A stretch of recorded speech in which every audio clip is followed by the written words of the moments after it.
Nailipat na sa kanyang selda o cell number 3 sa female dormitory sa Pasig City Jail.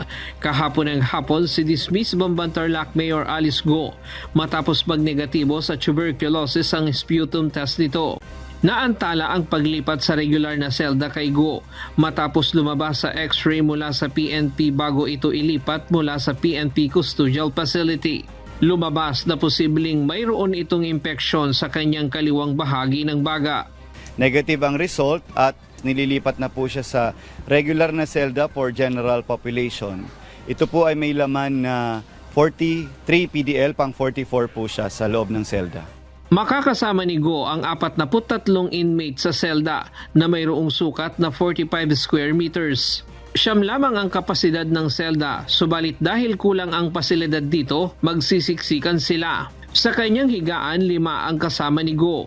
Bawal din ang gadget, cellphone at wifi sa loob ng detention cell. Maging ang mga damit at gamit ni Go ay nakumpiska din at ipapauwi ito sa kaniyang dalaw. Yellow t-shirt at jogging pants lamang ang pwede sa loob, nabigay ng BJMP. Kahapon ng hapon ay nakatanggap din ng kautusan mula sa Regional Trial Court Branch 167 ang BJMP na pinapawalang halaga ang very urgent motion to remain at the PNP Custodial Facility ng kampo ni Go. Ayon sa korte moot o wala ng bisa ang unang kautusan nito na pinipigilan munang ilipat ng kustudiya si Go dahil nailipat na ito ng PNP sa BJMP facility bago pa lumabas ang utos ng korte. Naka-receive po kami ng court order na yung order na po yun na ibalik na hindi ilipat, na pinipigilang ilipat ay moot na. Ibig sabihin, hindi na po siya i-recognize din ng BJMP.